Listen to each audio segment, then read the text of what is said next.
Welcome to For the Common Good with Juanita, a show where we inform, inspire, and empower our viewers and our businesses. So whether you want to live your best life, achieve business success, or to build healthy communities, we have a holistic approach for you.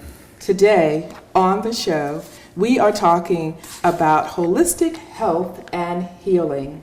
And here on the show, we have with us Ladell Hill. Welcome to the show, Ladell. Thank you for having me. Great. Well, we are so excited to have you on the show. There's nothing I like talking about more than health and wellness because it's such a powerful area that we should be focused on. So, Ladell, I understand you work with celebrities and you help them improve their health. Tell us about your beginning and what it was like growing up for you. Well, actually, I grew up in a very small town in Lebanon, Tennessee. It's about 30 miles from Nashville. Okay. And I was raised by a man that could not read, write, or drive, just a team of mules and a tractor. But my grandmother was an educated one. She taught at Tennessee State University. So at an early age, my grandfather educated me the significance of consuming the plants, which is fruits and vegetables, in a natural form. My grandfather was known as a medicine man in this very, very small town. So I grew up wanting to be a lot like my grandfather. He was a big man in stature and a lot of people respected him.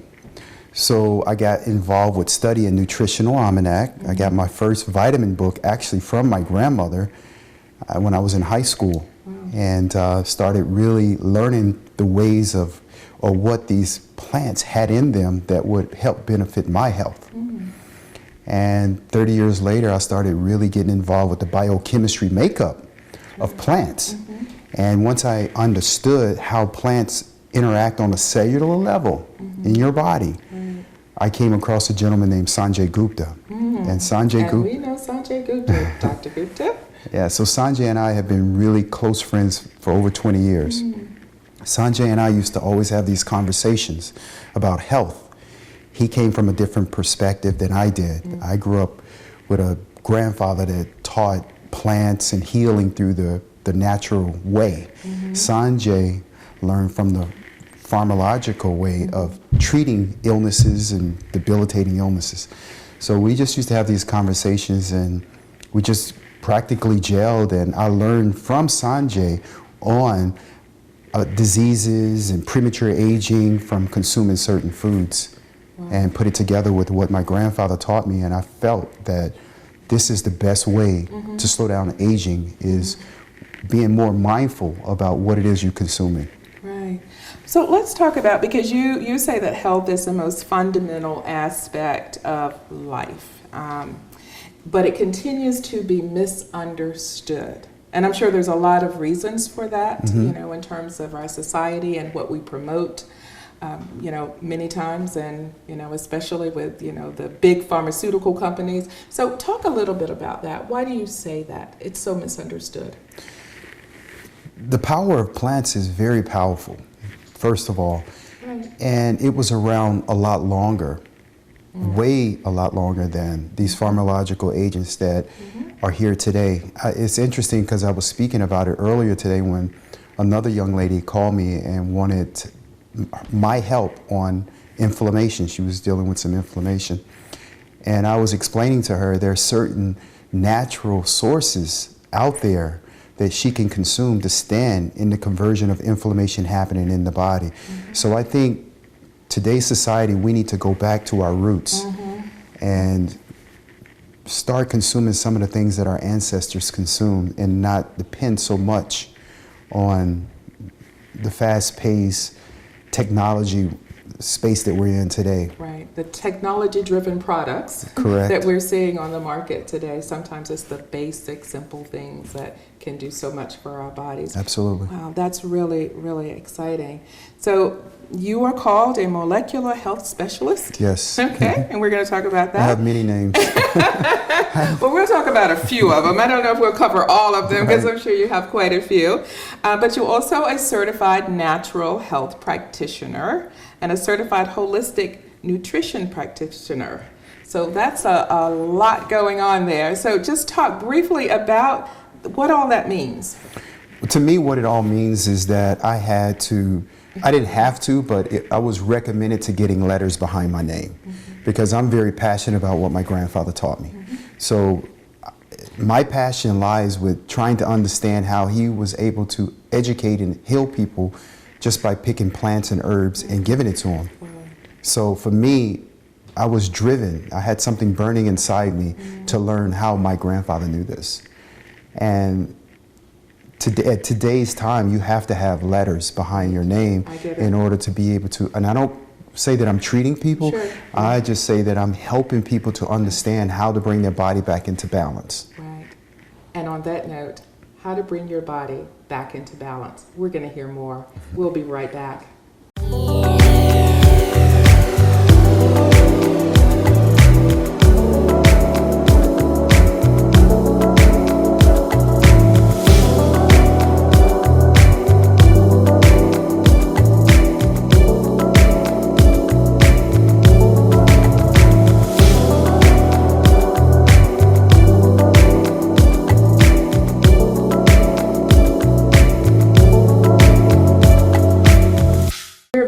Talking about holistic health and healing. And with us today, we're talking to Ladell Hill, and he has been shedding some light on this subject. So I wanted to ask you, Ladell, you were a former athlete. Correct. And you said that you were unable to reach your desired level of fitness, but then you turned to your roots, per se, and you started seeing improvement in your agility and your fitness. Can you talk a little bit about that? What was your journey there? Well, as I proceeded down this journey of trying to be the healthiest that I possibly could be, because I'm a very active individual. I'm a mountain biker, I trail run, and I lift weights, obviously. And I just realized that the food choices today creates, and this is over the years of studying, we all have a pH balance, and it should be 7.35 to 7.45. Acidity and alkalinity. Acidity, if your body's too acidic, and that means it's in the acidosis state, which this country is very acidic. All viruses, bacteria live in an acidic environment. Alkalinity, it can't live. And when we're dealing with a lot of these chronic and debilitating illnesses, if we such as inflammation, and it's simple as a headache or a common cold. Right. It's certain things that we can consume that will help it to subside. It's not going to get us there as quick as pharmacological agents, but it will get us there in a much more healthier way. So for me, as I've gotten older, I'm now 54, so I realized that my muscle density, my energy level, everything kind of subsides a little. And I realized that there's certain compounds that I can consume that could help slow down the loss of muscle mass, skin abnormalities, prevent certain skin abnormalities, because I think in today's time, the type of food that's available is very toxic. It has a direct impact on the largest organ on the human body, and that's the skin. So if we're in the process of trying to eliminate any forms of skin abnormalities, from skin discoloration, you name it, if you provide the liver with just something as simple as Brussels sprouts or broccoli, it has compounds that stimulate the phases of the liver that cleans the blood from all these chronic and debilitating illnesses. And isn't it the preservatives that we put that are in our foods Absolutely. that's creating a lot of the issues too? Well, I wouldn't go that far because, I don't really like to expose certain companies and people that are out there that's pushing certain products. But I will let you know that as we age, usually when we hit around 30, we slow down production of digestive enzymes and systemic enzymes, where your liver, phase 1 of the liver, is responsible for getting rid of all man-made chemical compounds. If you're not providing phase 1 of the liver with the natural compounds of a raw plant, such as grapefruit. You remember, like, when we were growing up, our grandparents used to consume a lot of grapefruit? Grapefruit stimulate phase 1 of the liver that secretes an enzyme to break down all man-made chemical compounds. Just that alone is a start of getting your health back. Something so simple. Very simple. Wow. Wow. And so you work with mostly or all natural formulas? Correct. Okay. Yes. I'm an herbalist, so I practice consuming herbs on a daily basis, and I make these particular types of smoothies that are meant to help detoxify the body, but provide your organs and cells with bioavailable nutrients as well. I also have a product called Juice, and there's been 3 studies that have been done on juice, and it's just a chewable juice. Understand the first stage of digestion is to chew. When you chew, you release an enzyme in your saliva. It's called amylase that breaks down all complex carbohydrates. So because we're such a quick fix nation, everyone's into juice. Well, when you just drink juice, you bypass the evolution of what the human's body is designed to do, and that's to break down those compounds. So keep in mind that it could spike your insulin when you're just drinking juice. Always chew your fruits and vegetables. My grandparents always chewed their fruits and vegetables. They didn't drink a lot of these fruits and vegetables. You know, and I've heard that. In other words, you know, we'll drink orange juice instead of eating oranges. Correct. And all the sugar that's involved in that, drinking that juice, as opposed to eating an orange, which with all the fiber. Exactly. Right. You know, it's certainly more healthier for the body. Exactly. And the beautiful thing is, the fiber is what produces the friendly bacteria in your gut. All diseases start in the gut, at least in my eyes, in my theory. They call it the second brain or the brain. Yes. And that's really, really important, because I don't think most people know that. If you have an unhealthy gut, you're more susceptible to diseases and getting sick all the time. That's interesting. Wow. Right. So talk about maybe, you don't of course have to give any names, but someone that you've helped, maybe one of your clients, and maybe what their journey was like coming to you, and then how you were able to help them. Well, let's go with Steve Harvey. Steve Harvey, let's go with Steve. Let's just go with Steve Harvey. So Steve Harvey and I are pretty close. Okay. And Steve has a very stressful lifestyle. And my primary goal is, considering his lifestyle, is to help him understand the particular types of food group he needs in his body to counteract some of the stress that he's dealing with. When you are waking up at 4 and 5 o'clock in the morning and you work into 9 at night, you are causing stress to the brain. So if you eat certain food groups, you provide the pancreas. The pancreas is about 6 inches long. It sits in the back of the stomach. When it turns on, it secretes an abundant amount of enzymes to repair your body from all the wear and tear throughout the day that you've created. So it's all about what you're eating to help replenish and restore your body. And that's primarily what I work with. Steve Harvey, from Chris Tucker to the list goes on and on. Vanessa Williams, you know, people, my clients, they have issues with mostly energy and inflammation. So energy starts really in the brain, because if you're consuming magnesium, which the most abundant amount of magnesium is found in the brain, that prevents some of these brain abnormalities that's happening today. Wow, that's really powerful. Wow. A lot of information packed into that, but certainly a path that we can do more natural things to really, you know, help with diseases in our country, because it's probably what we eat and what we put in our bodies are probably one of the biggest reasons why we have the diseases that we have. Wow, good information. We'll be right back.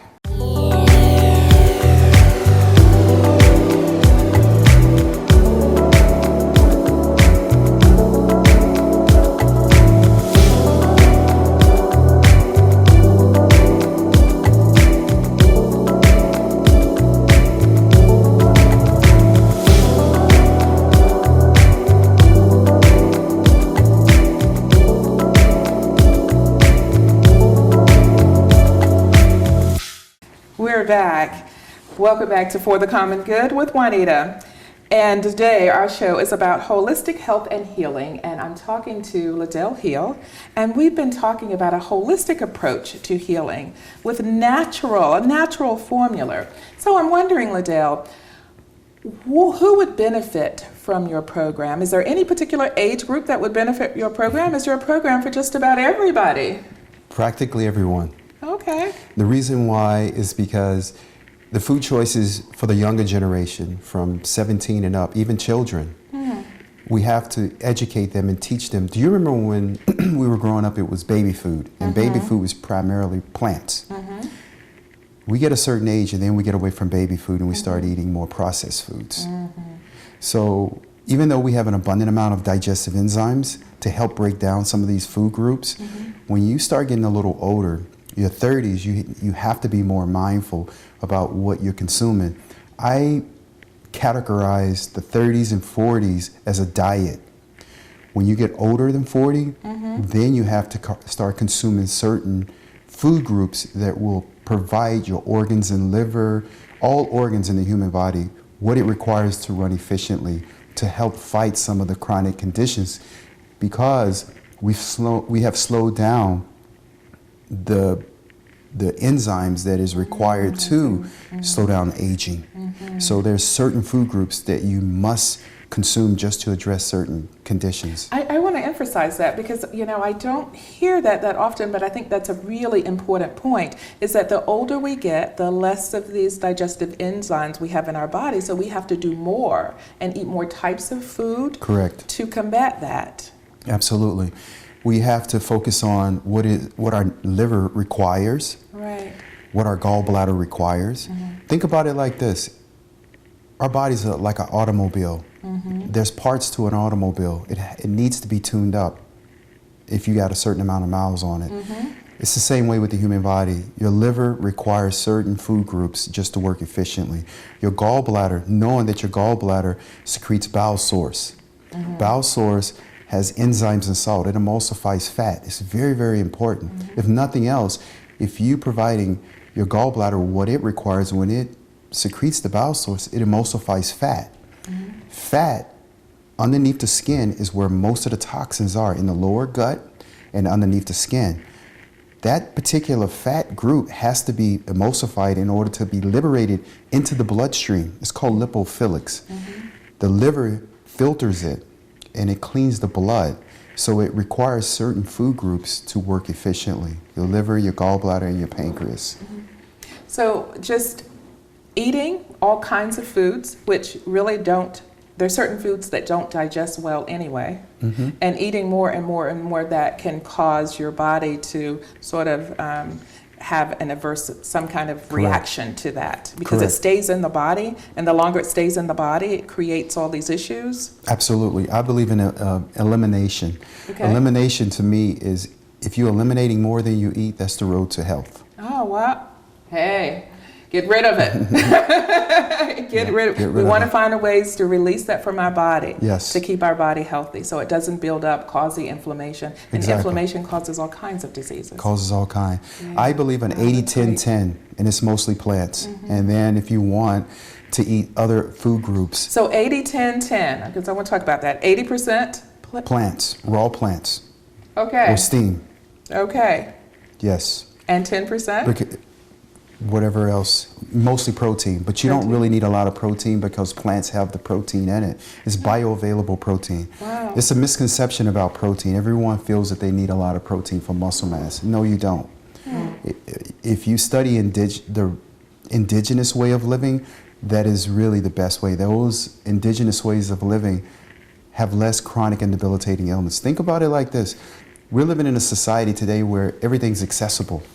A lot of information, gyms everywhere, food everywhere. We're the healthiest, we're the less healthiest nation in the country right now, in the world actually. It's amazing. In the world. Diabetes, prostate, all of them. And it's all inflammation. All diseases are a pathogenesis relatively to the inflammatory process of the human body. So your body's going through that inflammatory state, even a common cold. I don't know if there's any evidence of this now. I think it's still being researched quite a bit. But even the prevalence of Alzheimer's, there are some theories out there that it could be related to the things that we're taking into our body. I mean, we don't know, but I think there's research is still continuing about how what we eat is affecting Right. all kinds of things, the diseases that we see. Well, today. I give you food for thought. Okay. If your brain's 2.5 to 3 pounds and it requires 25% of the body's energy, 60% of it is fat. The mineral that is most needed in the human body is magnesium. Magnesium comes from all leafy green plants and fruits and vegetables as well. The most abundant amount of magnesium is found in the brain. Guess what occupies the same space as magnesium? Toxic heavy metal. Where do you find toxic heavy metal? Well, my grandfather used to use a lot of table salt. Table salt has aluminum. Aluminum occupies the same space as magnesium. Wow. So that means my grandfather's generation could possibly, I mean, I'm just saying Sure, this. sure. It could have some form of brain abnormalities happening to my grandfather because he ingested certain toxic heavy metals. Wow. That's just amazing. I mean, there's a lot that we need to really do and look at when it pertains to, our health and natural things that we can do. So when someone says, well, I have to exercise and I have to do all of this, and they're not paying attention to their diet, Right. you say what? You have it all wrong, because diet or eating healthy is the primary way of getting in the best shape of your life. The reason why is because when you exercise, always be mindful that your body's in an inflammatory state. So after that, your body requires anti-inflammatory food sources. If not, then whatever injury or soreness you have from exercising can become self-perpetuating, and it can be a domino effect in another condition that you may be having because of your choices of food. Wow. Ladell, tell the viewers how they can find out more information about what you do. You can find more about Ladell on Ladell Hill, MHS.com, or you can find me on the Ladell Hill Instagram and Ladell Hill Facebook. Thank you so much, Ladell, for Thank being you on for the having show me. with your wealth of knowledge. We are so empowered now to really go out there and do something about our health. And thank you for listening and viewing again for The Common Good with Juanita.